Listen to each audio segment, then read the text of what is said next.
meus amores e minhas amoras, hoje nós vamos falar sobre o milagre econômico, aula de história. No governo do presidente Médici, foi implantado no Brasil uma medida de crescimento econômico e o principal idealizador dessa medida foi o ministro da Fazenda, que atuava desde o governo Costa e Silva, o Antônio Delfim Neto. Esse projeto tinha como princípio o crescimento rápido do Brasil. O que ocorreu para provocar esse chamado milagre foi um imenso capital estrangeiro no país. Durante vários anos, o Brasil não recebia investimentos estrangeiros, fosse por conta da instabilidade econômica, da inflação, dos resultados políticos do governo do Jânio Quadros e também do tumultuado governo do João Goulart. O motivo pelo qual os recursos voltaram ao Brasil foi a estabilidade política e também econômica propiciada dentro daquele contexto ali do final da década de 60 e início dos anos 70.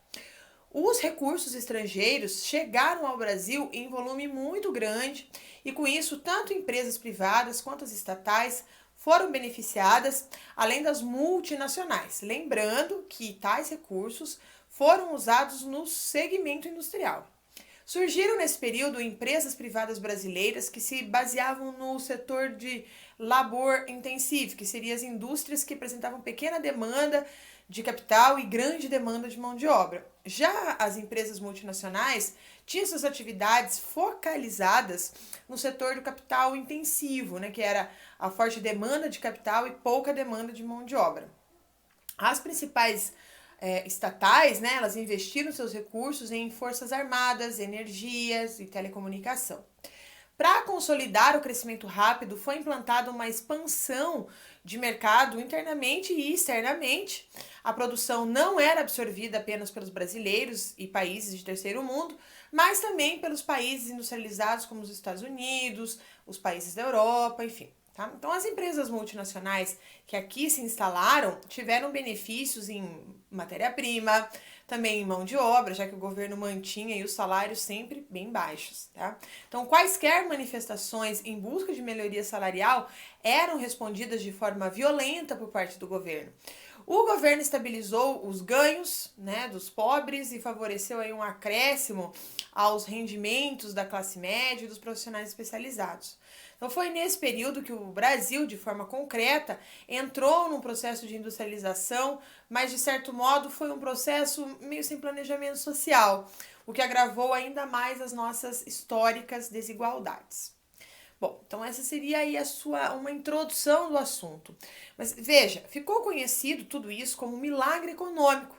Esse fenômeno ocorreu no Brasil entre 1968 e 1973, durante o período do governo militar, que constituiu em um enorme crescimento econômico do país. Esse fenômeno, como você viu, foi resultante das políticas instauradas tanto do governo do Castelo Branco, que teve seu ápice ali no governo do Emílio Médici. O milagre econômico foi responsável pela internacionalização da economia brasileira. Então, preste atenção nisso. Com isso, nós criamos um novo mercado consumidor interno e externo, nós aumentamos o nosso PIB, tivemos o crescimento da economia e por aí foi. Foi nesse momento, inclusive, que surgiram os slogans famosos do regime, como "Pra frente Brasil", "Ninguém segura esse país" ou "Brasil ame ou deixe". Durante esse período, o PIB brasileiro cresceu a uma taxa em torno de 11% ao ano, enquanto no período anterior, de 64 a 67, o crescimento havia sido de 4,2%. Entretanto, é importante pontuar que o milagre econômico aconteceu às custas das classes mais baixas, uma vez que o arroxo salarial atingiu principalmente as classes trabalhadoras, como sempre. Tá? Então, entre 1964 e 85, o salário mínimo caiu 50% dos valores reais, ou seja, já ajustados pela inflação. Então, dessa forma, o crescimento econômico desse período garantiu, na verdade, que a riqueza ficasse nas mãos de poucos, ou seja, que se concentrasse mais. Vamos a um contexto histórico aqui, porque desde 1964, após o golpe militar no Brasil, o país vivia sob uma ditadura militar. O golpe destituiu o então presidente João Goulart do poder e instaurou importantes transformações nos panoramas sociais, políticos, econômicos, culturais do país. Como um regime ditatorial, esses governos promulgaram medidas que ampliaram o poder executivo em detrimento do poder legislativo e do judiciário. O primeiro presidente da ditadura militar no Brasil foi Castelo Branco, que governou entre os anos de 1964 e 67. Castelo Branco foi responsável pela implementação dos primeiros atos institucionais, né, esses atos utilizados pelos militares para agregarem medidas específicas à Constituição.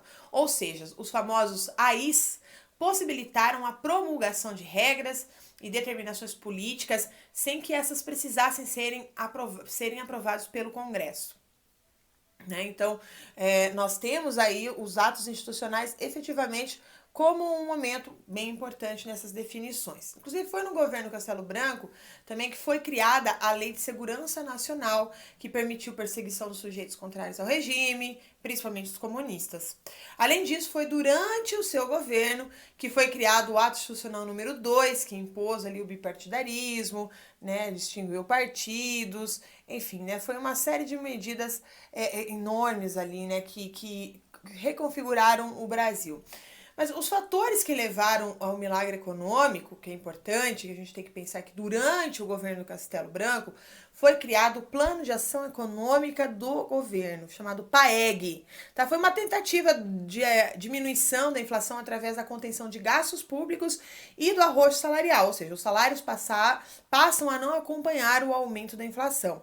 Então, com o objetivo de conter graves problemas na economia brasileira, o PAEG implementou um ajuste rigoroso no orçamento público, o que levou à efetiva queda da inflação. Além disso, a reforma do sistema financeiro, com a centralização das operações financeiras, foi outro fator determinante nesse momento, uma vez que ampliou o financiamento dos déficits públicos, com títulos governamentais, enfim. Então, aumentou-se também o oferecimento de crédito imobiliário e a criação do FGTS, Fundo de Garantia de Tempo de Serviço, tá? Que é um imposto recolhido dos trabalhadores e destinado ao sistema habitacional, né? O que gerou, inclusive, o crescimento da área de construção civil no país. Outras apostas do governo militar foram nos empréstimos adquiridos no exterior, no crescimento imediato, inclusive do mercado interno e externo, no incentivo à instalação de multinacionais no país, mediante a oferta de mão de obra e matéria-prima baratas e no fomento do processo de industrialização. Olha quanta mudança está acontecendo. Agora, esse milagre econômico foi para quem? Como você já sabe, teve o arrojo salarial, a contenção dos salários. Essa medida tomada a partir da mudança da fórmula de reajuste de acordo com a inflação. Então, ele fez com que os trabalhadores fossem os mais afetados negativamente pelas políticas econômicas do regime, ao mesmo tempo que favoreceu enormemente as classes mais ricas. É importante pontuar que uma medida como essa só foi possível de ser tomada pois os sindicatos estavam sendo duramente reprimidos pela mão de aço, né, do regime. Dessa forma, as mesmas políticas que levaram ao milagre econômico, ao crescimento do PIB, fizeram aumentar as desigualdades sociais no país. E você pode usar isso, inclusive, numa redação, né, contextualizando aí nesse momento as desigualdades no país. Agora, será que o milagre econômico foi tão ruim assim, tá? Porque entre os anos de 68 e 73, sob feroz ditadura militar, o Brasil viveu um período de expansão extraordinária da economia, né? O PIB, como você já sabe, aumentou muito, o setor da construção civil cresceu, né? A indústria civil chegou a crescer 15%. Tá? Mas nada disso evitou que o chamado milagre econômico acabasse com a fama que tem hoje, né? A ter sido um dos períodos mais nefastos da história brasileira, marcado pela concentração de renda e pelo aumento da desigualdade social. É verdade, a desigualdade aumentou durante o milagre, mas será que nada prestou naquele período só para provocar a discussão? O jornalista Leandro Narloche, que é inclusive o autor do Guia Politicamente Incorreto da História do Brasil, que é um livro muito interessante, muito legal, ele reuniu em seu blog alguns números aí picantes, tá? Então, o da venda de livros, por exemplo, ela triplicou entre 64 e 74, por exemplo. Tá? A mortalidade infantil nesse período, que tinha aumentado entre os anos de 1955 e 65, chegando a 131 mortes a cada 1.000 nascimentos, caiu para 113 em 75. E a venda de geladeiras, que é um item básico para uma boa alimentação, quadruplicou em 12 anos numa onda de consumo equivalente ao Plano Real. Vistos assim, isoladamente, esses dados sugerem que houve conquistas importantes, né? Mas acontece que não é bem assim, tá? Quando chegou ao fim, né, aniquilado pela crise do petróleo de 1974, de 73, né, o suposto milagre deixou como herança um bom puxado de abacaxis, né, um punhado de abacaxis aí, tá? O maior deles era a dívida externa. Para financiar o crescimento acelerado dos anos anteriores, o governo havia tomado muito dinheiro emprestado no mercado internacional e a dívida explodiu. Em 6 anos, ela simplesmente quadruplicou. De 3,7 bilhões de 1968, passou para 12,5 bilhões em 73. Então, as conquistas do milagre não resistiram à crise econômica dos anos seguintes. O crédito farto havia secado e as obrigações financeiras começaram a pesar como nunca. Tá? Então, isso que a gente precisa entender. O alto preço do barril do petróleo fez a balança comercial brasileira entrar no negativo. A inflação disparou, chegando perto dos 100% ao ano no final daqueles anos 70. Resultado: remarcação desenfreada de preços, estagnação, desemprego, pobres mais pobres, ricos mais ricos, além das 2 décadas de pacotes econômicos fracassados, até que o Plano Real começasse a estabilizar a economia a partir de 1974. Agora, você decide. Eu vou te mostrar agora argumentos a favor e argumentos contra o milagre econômico. Afinal de contas, a gente tem que mostrar os dois lados. Então, a favor. Entre 1970 e 80, fase final da ditadura militar, o Índice de Desenvolvimento Humano, o IDH, aumentou de 0,462 para 0,685 numa escala que vai de 0 a 1. A expectativa de vida da população brasileira aumentou 9 anos nessa mesma década, o maior crescimento já registrado na história do país. No início da ditadura, em 1965, a taxa de mortalidade infantil era de 131 mortes a cada 1.000 nascimentos. 10 anos depois, tinha caído para 113.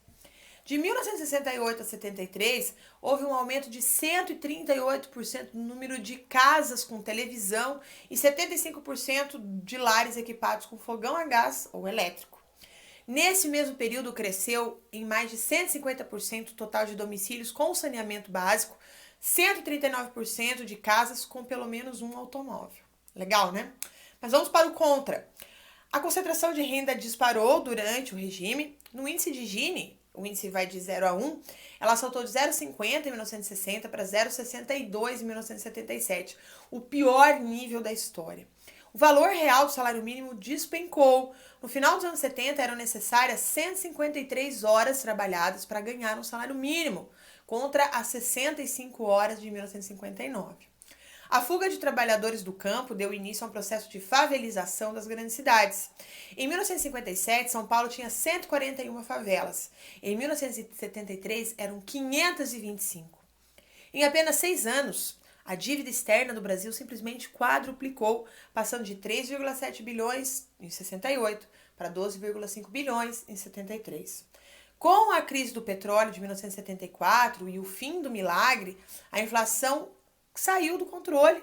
No final dos anos 70, ela já beirava aos 100% ao ano. E no final da década de 80, nós já alcançamos mais de 1000% ao ano. Realmente era assustador.